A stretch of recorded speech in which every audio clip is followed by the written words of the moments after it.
如果定焦是一种修行，那我对广角情有独钟。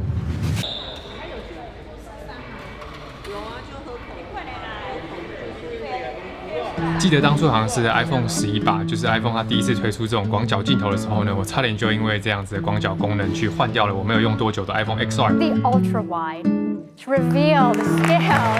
那后面我想想，就是我是一个摄影师，我总不可能因为手机它推出了一个新的摄影功能，就去把一台手机换掉，太没有面子了。所以我就去买了一颗广角镜头。我当时买的第一颗广角镜头呢是1635 f4G 这个 Sony 的镜头，然后也是我一直到现在也都在使用的，就是自媒体在使用的这个主力镜头。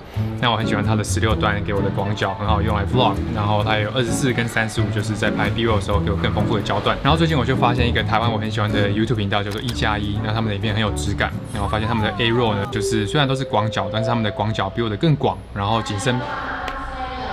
我就发现他们的广角更广，然后景深更深，然后虽然没有什么焦段的变化，但是好像画质变得更好，所以我就问了一下他们的频道的 link， 然后我就发现他们正在使用的是这个14mm 的一颗定焦镜头。当然，对广角镜头情有独钟的我呢，就跟 Sony 借了这颗差点借不到的14mm 的广角定焦镜头。那借由这支影片呢，我想要好好的跟大家聊一聊，就是我自己觉得广角镜头它的魅力之所在，然后不仅是用说的，也用画面呈现给大家看。那就跟我们一起前往釜山吧。出发！这其实是我们第2次造访韩国。那第一次我们去首尔，这一次是釜山。第一次其实就留下非常好的印象。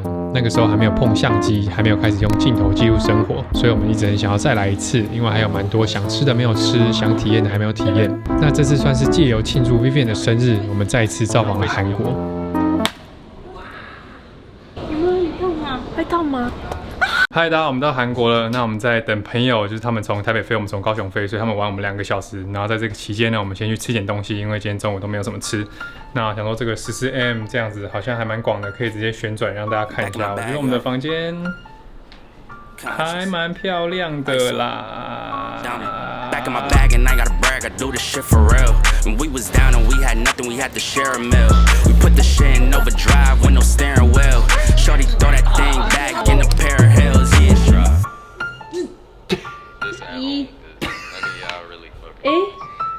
各位就真的2下哦。大家早安。那我们昨天是晚上到了韩国，然后我们到韩国之后呢，就等了一下朋友，就是跟他们会合。你们也来哦？这么巧！会合之后，我们就去附近找了一下，就是 Google Map 上面那种比较好评，然后5星，然后比较多人评论的那种美食。那我们就走进了一间餐厅，然后那间餐厅呢，它是只有2个，认真来说只有2个就是拿手料理。那当你在一间餐厅里面只看到2道料理的时候呢，你就可以知道说这间餐厅它是对他们的拿手料理很有信心的，所以就还蛮好吃的，是那种凉面配鱿鱼，就是我们一开始看到以为是洋葱，但是鱿鱼。好，扯远了，那我们终于要来认真聊一下这个镜头了。那首先呢，我喜欢这个广角的原因呢，就是因为它给人家这种很广阔的视野。那我知道这听起来有一点点像废话，我知道最接近人眼的视角差不多就是35到50这个焦段。那其实我自己体感，我自己的视野看出去，我感觉14到24更像我自己看到的样子。那也正是因为人眼这种很广阔的视野范围呢，我们每1秒钟能够处理跟摄取上千万条的资讯。那如果你在画面中能够呈现这种人眼比较广阔的视野范围，是不是会更有这种所谓的电影感呢？Surprise！ 你来的正是时候，赶快去录它啦！这是什么意思？这是什么意思？我们刚看了一下天气预报，今天一整天就是我们在这个韩国釜山呢，都会像这样子下一整天的雨。那其实还蛮可惜的，好不容易出国玩一趟，想要拍一点好看的东西，可是因为下雨，大家希望今天下雨，但是 B-roll 还是会很好看。然后想说这种阴暗的天气可以发挥一下这个1.8的大光圈。那就是第一次感受到拍 YouTube 影片，当 YouTuber 啊，想要当个 YouTuber 还要看老天爷的脸吃饭啊。Jesus！ 希望今天下雨，但是 B-roll 还是会很好看。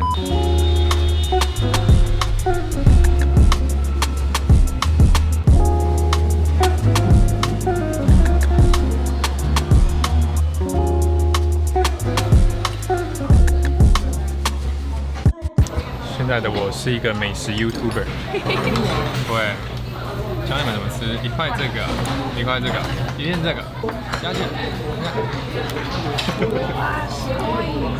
希望今天下雨，但是 B-roll 还是会很好看。我看到你，好大人。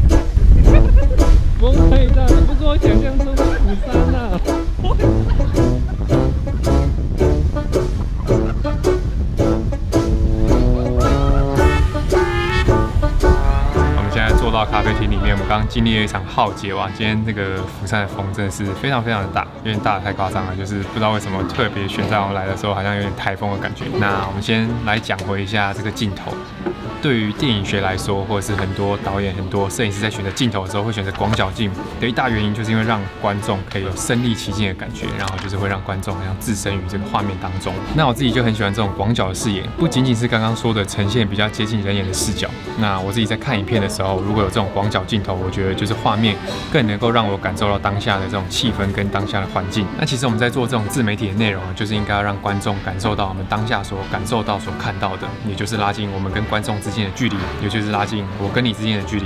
那就是也顺便感谢一下所有正在收看的你们。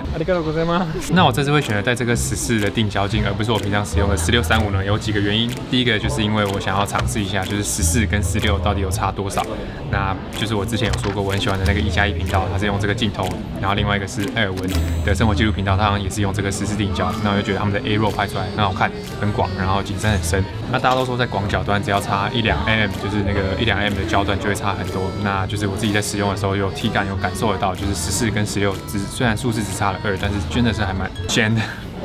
那另外一个很大的原因呢，就是因为它有1.8的大光圈。那1.8的大光圈相比于我另外一颗就是16-35的 f4差了蛮多的。那更不用说有一颗是16-35 f2.8，我觉得1.8的大光圈它又是更厉害，不仅仅是景深啊，它晚上的夜拍能力一定会是更好。然后它是定焦镜，定焦镜的画质真的就是没有话说。但最重要的就是我自己想要感受一下，然后也让所有的观众就是大家感受一下，就这整趟旅行，如果整个 B roll 只有广角，完全没有焦段的变化。真的会觉得不够丰富吗？还是可以因为广角镜头的特性，然后可能利用这个广角的视野，在每一颗画面稍微停留久一点，然后有时间去更仔细的观察人事物，而不只是靠各种丰富的焦段或者是花里胡哨的运镜，然后让整个 B roll 让整个画面看起来好像很厉害一样。我们现在来到这个专业的拍贴的地方，然后那边有一堆有的没有的头饰。然后这边还可以直接就开始整理头发。Tell them to watch it. Now I ain't talking my pockets. Just know we ain't running out the way that we stock it. If I got it, you got it. If I call it, she slide and tell her to mop it. Yeah, I got that shit on. Damn, she took that thing off and bring it around. Going at it till I'm on. Put that 90 in a hole. I'm beating it down. I'm back in that bag again. Whoa, whoa. Oh, say less. I'm back in that bag again. Yeah, yeah. Oh, say less. I'm back in that.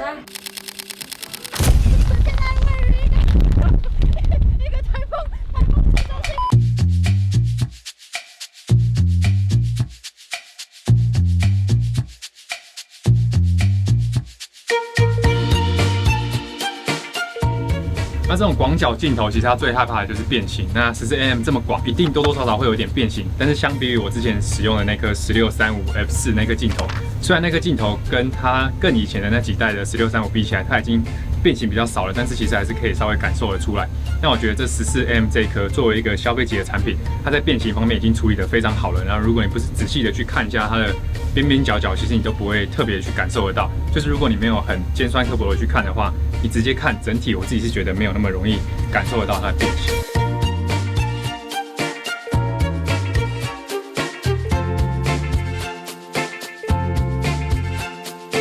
那个在台湾都要1万多块钱，然后我们在这边看才6000块吧，所以省了4000块，就算不穿回到台湾卖掉也是赚。嗨，各位，我们经过了一整天的风吹雨淋、风吹雨打之后呢，我们终于来到这个比较 chill、比较放松一点的地方，就是韩国的 Spa Land。那这个地方就是韩国比较有名的这种汗蒸法。那就看到我们刚刚花了一点时间研究这个仰角头巾要怎么绑。那我们来分享一下这颗镜头，我自己觉得会期待它的最后一个优点，就是我用手持就可以获得一个很稳定的画面。那这就意味着说我不用带稳定器出门。那虽然稳定器现在都是往一个轻量化的方面发展，但是毕竟它还是一个很大的器材。不管它怎么轻量化，假如说出门就是要多带一个盒子或者是行李箱啊、背包，就是要多腾一个空间给它。那我自己觉得能够出门就是不带就是不带。我自己觉得用手持拍摄出来好看的话呢，就直接手持拍就好了。那广角镜头呢，它天生的一个优势就是它拍摄出来的画面会比较稳。那虽然说搭配稳定器一定可以做出比较多想法的运镜，或是有比较多运镜的空间，但是我自己觉得慢动作搭配手持就可以获得我自己很喜欢的画面了。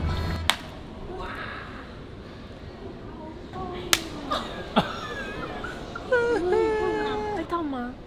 不会吧，他头不会啊，不会啊，不会啊，不会啊，不会啊，不会啊。没有破，没有破。接下来呢，我们不免俗的一定要来聊一下这颗镜头的缺点。那首先它的第一个缺点就是它不能上我们这种传统的滤镜，因为它的这个表面是一个非球面，应该说是球面，反正就是它是凸起的，所以它不能就是直接锁上我们平常在转的那种滤镜上去，不管是 ND 啊、减光，不是 ND 就是减光啊、偏光啊、黑柔这种东西。那这对我们就是有在录影的人来说呢，算是比较不友善的，因为减光镜对我们来说还蛮重要的。在大太阳的情况下呢，我们为了要把光圈全开，然后又想要维持一个正常的动态模糊，有的时候我们这个画面就会过亮，就是把 ISO 压到最低的时候还是会过亮，所以我们就要上那个减光镜。那对我们来说，假如说我们不能上减光镜的话呢，就是要稍微牺牲一下这个光圈，或者是拉一下快门。那我自己觉得，就是如果要牺牲光圈的话呢，对于这个镜头来说，就是有点可惜，毕竟它有做到1.8的大光圈。那当然它是有设计一个，就是它属于它自己的一款减光镜，就是它不是传统放在前面镜头前面，它是放在屁股的。那它是一片小小的减光镜。那不管你是长期用户还是短期用户呢，这都是一个额外的花费。因为对我来说，如果减光镜我都是买最大的，然后不管什么镜头我都是往下转。那如果是我买这个镜头的话呢，代表我需要去额外买一个属于它自己的减光镜，然后这个减光镜可能也用不到其他的镜头身上。那对我来说，这个额外的花费就是它的一个小小的缺点。那第二个缺点呢，我自己觉得它比较不适合拍照片，至少它比较不适合拍一些日常的照片。怎么说呢？不好意思，可以帮我当一下 model 吗？我来示范一下为什么在就是这颗镜头不太适合拍一些日常的画面。还是你们要愿意帮？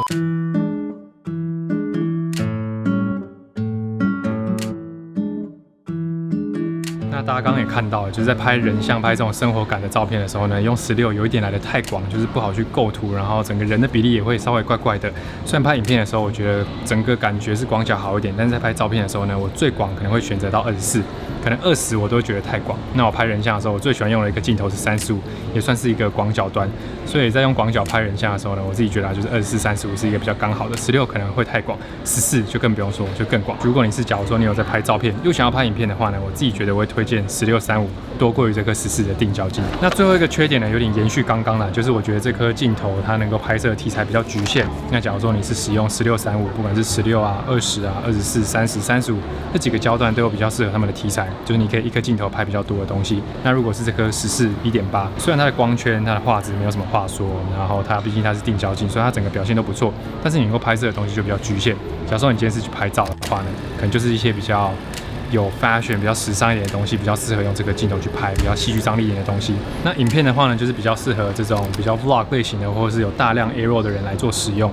那如果你买了这个镜头，然后你不是那种很常会使用到这个镜头的人，像是可能1+1艾尔文，就是他们每一支影片都会有大量的素材是用这个镜头来拍摄，就是有大量的这种比较广角的 A-roll 的需求的话呢，我觉得你买完之后应该会常常把它摆在防潮箱里面。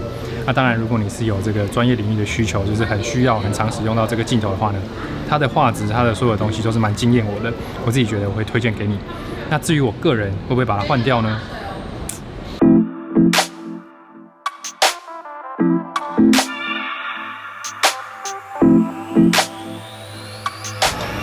刚刚老板一直用 Google Translate 用韩文翻译成中文跟他说它很漂亮，后面有光彩，所以他多给了我们一点肉，还不赶快谢谢人家。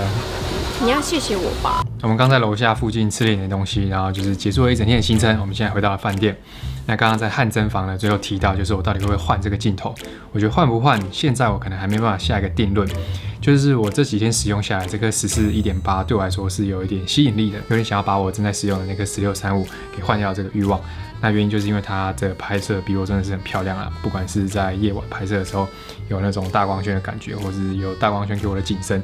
但有的时候我在拍的时候呢，我就会突然就是好像很习惯的去 zoom in zoom out， 然后就发现说，我现在使用的是这个14定焦镜。那原因就是因为我使用那个16 35很习惯了，所以有时候我觉得太广的地方，我就很想要 zoom in 进去，然后才发现，我现在使用的这是14这个定焦镜。那相反的，有些画面就是可能很窄的地方啊，然后我想要平常我在使用16的时候，我可能会习惯就是要走远一点点，然后就发现现在在使用这个14，它就是我可以站在一个地方就得到一个很广的画面，就觉得很赞。然后有时候在晚上的时候，我就很庆幸我有 1.8的大光圈，因为在比较暗的地方，它还是可以给我一个很明亮的画面，然后 ISO 也不用拉到那么高。那甚至是我现在在拍 A-roll 的时候，我就觉得整个画面好看很多，就是它的这个景深很漂亮，然后它的定焦镜的画质真的是不错。所以两颗镜头它各有优缺点。那刚刚提到这个镜头有个缺点，就是它需要特别为它购买一组就是减光镜。那其实我在另外一组16 35上面，我也是要特地帮他买了一片减光镜。那原因就是因为我就是使用82的口径转下去的时候的那个减光镜，它从大转小，它会出现那个黑边。然后我就特地买了一个72的，就是它符合它口径的一个减光镜，就不会出现黑边。所以对我来说，这两个东西的缺点同时存在。那优点的地方就是一个是有丰富的 B-roll， 一个是有比较广角，在拍建筑物，在拍一些窄的地方很方便，不管是这种 A-roll 或者是拍 B-roll 的时候都是。所以欢迎大家在下面给我一些意见，就是到底该不该换，或者是你觉得哪一颗镜头比较好，或者是有任何东西，就是欢迎友善的在下面交流留言讨论一下。那今天这期片就到这边，我是 Louis， 我们下次片见 ，Peace。资产1000万以上的麻烦来找我。什么大公司的员工？这个大公司的员工，这个大公司的员工，他现在在干嘛？我们都已经准备好了兄弟。我昨天晚上帮大家看了一个晚上的美股，所以那你要不要跟观众报一张股票，就看可不可以弥补你现在的错误？一张就好，他们不会怪你，投资就是靠自己。你辉达放10年没问题。全世界现在都马知道辉达好。妈，要换镜头吗？那呢？